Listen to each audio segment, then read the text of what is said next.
Et tout de suite, nous allons plonger donc dans le grand bain, référence faite bien évidemment au film que vous avez certainement vu et qui a défrayé la chronique, ou en tout cas qui a drôlement bien marché, cette histoire d'hommes qui veulent participer au championnat du monde de natation synchronisée, ou plutôt de natation artistique. Alors ce ne sont pas des hommes mais des femmes qui sont sur ce plateau, et avec nous Anne Rébin, bonsoir. Bonsoir.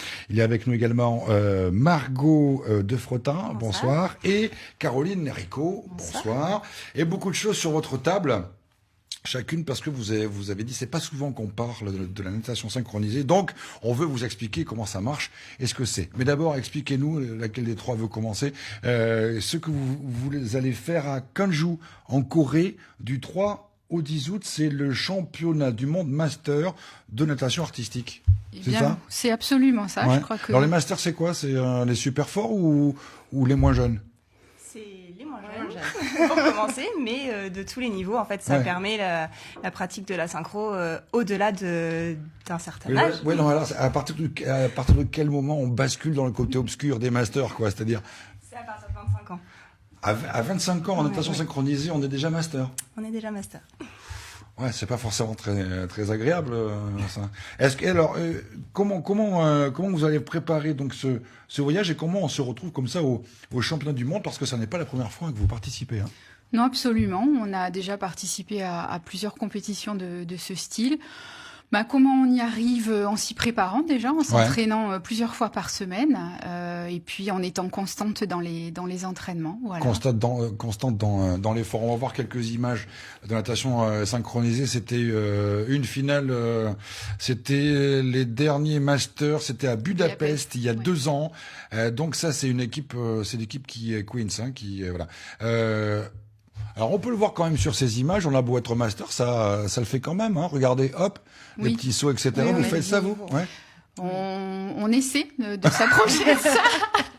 Mais oui, alors en fait les masters, c'est un mix en fait d'anciennes nageuses de haut niveau, et puis de nageuses qui ont une petite expérience, qui n'ont pas forcément évolué en équipe olympique ou autre, mais qui souhaitent continuer à le faire sérieusement. D'accord, voilà. Parce que c'est vrai qu'une discipline qui demande autant de persévérance, dans laquelle on est master à 25 ans, c'est vrai que ça...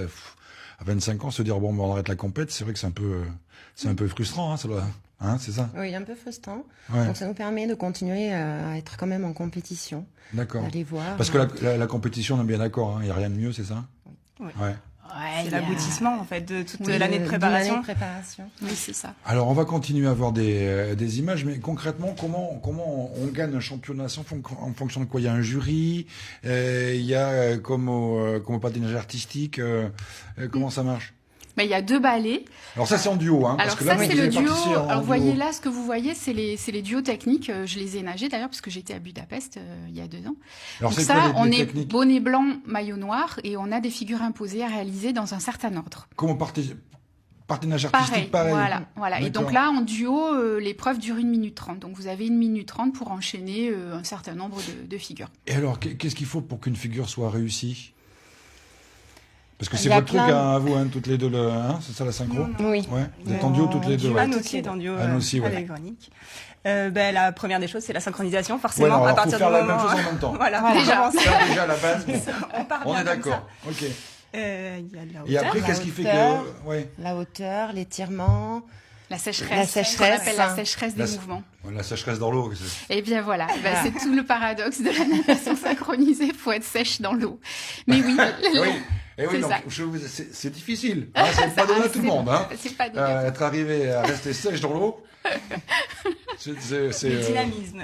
Voilà. D'ailleurs, on dit qu'on répète à sec au bord du bassin. Alors voilà. Donc il y a un travail dans l'eau, on est d'accord, mais il y a un travail en amont, au bord de la pistoche, ou sur un terrain où vous refaites, vous les courez. Alors là, cette fois, c'est un petit peu comme les parachutistes avant de faire du vol libre, c'est ça ? Oui, tout à fait, c'est ça. Parce que j'aimerais qu'on regarde encore. Il y a ce qui se passe quand on est spectateur au-dessus de l'eau, mais il y a ce qui se passe aussi sous l'eau. Oui. Et là, on va voir effectivement quelques exercices. Le boulot, Alors ça, alors ça n'a l'air de rien. Alors ça s'appelle une prise de carpé. Voilà. Et donc là, la nageuse se met progressivement en coupe-coupe. Et ça, ce mouvement que vous voyez là, oui, ça s'appelle du coupe-coupe. C'est quoi le coupe-coupe? C'est Et les mouvements qu'elle fait avec les bras? Oui, c'est ce qui c'est nous la permet base, en fait de tenir sous l'eau, les jambes en l'air. Voilà. C'est ce qu'on fait quand on voit tout le temps les jambes en l'air dans le balai. Voilà. C'est ce mouvement qu'on fait sous l'eau. Alors voilà, parce que c'est très impressionnant ce qui se passe sous l'eau. Il faut avoir une maîtrise. Les abdos, je vous raconte pas. Oui, c'est La ça. souplesse, C'est ça se pose là aussi. Et est-ce qu'il y a des personnes dans le membre du jury qui voient ce qui se passe sous l'eau? Non, c'est qu'au-dessous, il y a... Non, parce que les juges sont au-dessus de l'eau. Ouais. Au-dessus de La l'eau. seule surveillance, c'est de vérifier que personne ne touche le fond de l'eau, puisque bien sûr, c'est interdit de toucher le fond de la piscine. Surtout, Toucher le notamment fond sur de la les portées piscine. en équipe, etc. Alors parce que là, regardez, c'est précis. Il faut que les 90 degrés voilà. d'écart. Oui. Ouais. C'est un mélange de gymnastique, de tout à la fois en fait là. De danse, de gym, ouais, absolument. Et alors l'entraînement, c'est combien de fois par semaine là quand on prépare les championnats du monde? On est bien sûr 2-3 fois par semaine. Minimum. Et puis ça va Alors c'est s'intensifier. là qu'on arrive. Alors chacune est venue avec des petites affaires. Alors j'aimerais juste la petite cuillère là parce que. Alors il y a ça. Alors pourquoi ça c'est important quand on prépare un championnat du monde? Alors, ça peut être une petite cuillère, ça peut être Oui, c'était une petite cuillère. Ça je vous confirme que c'était une Mais petite ça cuillère. sert à faire ça. À taper. Pour avoir les comptes après nous sous l'eau. C'est-à-dire La coach tape sur Sur une barre en fer. une barre en fer qui est On a- plongée dans l'eau. Voilà. Elle tape des comptes. Elle tape Et les nous temps. Voilà. Et nous, on fait les mouvements sur les comptes. Ça s'appelle un tap-tap. Et ça s'appelle un tap-tap. Non, c'est une petite cuillère. C'est un tap-tap. Non, c'est une petite cuillère. Et ça nous permet d'être ensemble. Alors encore autre chose parce que ça là c'est quoi dans le bocal? Oui, parce que qu'est-ce que alors je vais les montrer à la caméra peut-être parce que donc voilà, c'est une sorte de bocal a priori avec qu'est-ce que c'est? Donc c'est de la gélatine alimentaire. Très bien. Ça peut servir à faire des gâteaux. Pour Aussi. nous, ça nous sert plutôt à la coiffure. En fait, forcément, dans l'eau, les chignons, ça tient beaucoup moins bien. Le gel, ça part dans l'eau, la laque et tout ça. Donc, on se met de la gélatine au pinceau par-dessus le chignon pour bien tenir tout ça. C'est très, très agréable.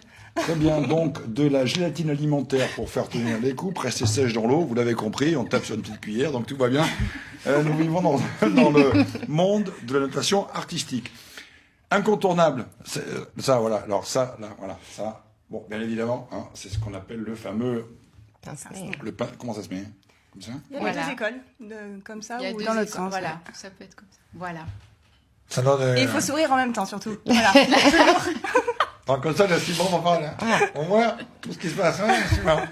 Donc, la natation synchronisée, pourquoi? Parce que quand vous êtes la tête en l'air, en bas plutôt, il y a toute l'eau qui rentre. Oui. Voilà. Et ça Alors- nettoie les sinus une fois, deux fois, mais la troisième, c'est pénible, c'est ça? Voilà. Nous avons une championne du monde en France qui s'appelait Virginie Dedieu et qui était la seule nageuse au monde à nager sans pince-nez. D'accord. Elle est, bon. Pour l'anecdote. Elle avait Très gardé bien. son réflexe Qu'est-ce prénatal. que c'est que ces petites bouboules? C'est des balles de gym, je sais pas trop à la base pourquoi elles nous servent. Nous, elles nous servent pour le coupe-coupe, justement, pour l'éducation du coupe-coupe. On les coince sous le bras et en fait, ça apprend à faire le coupe-coupe sans faire de trop grands mouvements et du coup de perdre la balle en fait. Il faut qu'on fasse le mouvement en gardant la balle coincée. Vous aimez vous faire des farces, hein? On est très joueuses. Qu'est-ce que c'est que ça? Ça Oui. Ah. Ça, c'est pour les jambes, non? On C'est peut pour le couler mettre plus aux vite. jambes, mais on le met surtout autour de la taille, Ouais. ce qui va nous permettre de prendre du poids. Bon. Oui. C'est vrai comme tout le monde. Hein. Non. Déjà, vous passez votre temps la tête en bas, Oui. déjà, et vous prenez du poids. Voilà, pour nous permettre de monter plus haut en figure et en rétropédalage. D'accord. Voilà. Très bien. Et alors après, on termine quand même par le top du top du top. Voilà. C'est bien évidemment le maillot. Alors, Avec des voilà. perles, tout ce qu'il faut. Qui Et est- ça, c'est un vrai travail d'artiste. Hein, Oui, parce oui, que- qui est réalisé par l'atelier Coquelicot, qui fait aussi les maillots de l'équipe de France. Donc, quand Voilà. on a la chance de pouvoir en avoir un, bah, c'est super. Voilà. Et puis, Et puis, en général, avec ce maillot, on présente la médaille. La médaille qui va avec, parce qu'il y a là, dans l'équipe de Pessac Nat Synchro une championne du monde. Absolument, voilà, qui a été championne du monde il y a quelques années à Kazan avec ce maillot. Et puis ce qui est bien, c'est de se rendre compte qu'on est master, mais qu'on peut encore nager, faire un truc Voilà. sympa. C'est ça qui est important. Oui, exactement. Et vivre Se une faire aventure plaisir. humaine entre nous. Et le départ en Corée, ce sera aussi ça. Hein. Au-delà du challenge sportif, c'est aussi une aventure entre nous. Voilà, c'est... Sincèrement, dernière question, à quel âge il faut décrocher un moment quand même? Non, vous avez des japonaises qui nagent à 70, 80 ans. Très bien. Donc, si vous voulez aider la Pessac Nat Synchro à vivre cette belle aventure du 3 au 10 août au championnat du monde de master de natation artistique. Donc vous avez plusieurs façons de le faire. Vous passez directement par le club Pessac Nat Synchro, ou bien il y a aussi un compte Litchi. Vous tapez Pessac Nat Synchro et logiquement vous avez toutes les infos. Et puis ce qui serait bien, c'est qu'on vous reçoive à la rentrée pour que vous nous parliez un petit peu de vos aventures et que vous nous montriez vos médailles. Avec grand plaisir, bien sûr, nombreuses. Absolument. Écoutez, merci beaucoup de Merci, vous avez tout compris maintenant de la natation synchronisée, ou plutôt natation artistique, la petite nuance et de taille. Merci, bonne compète. Et nous, on passe maintenant à l'instant rematch, le sport amateur en folie.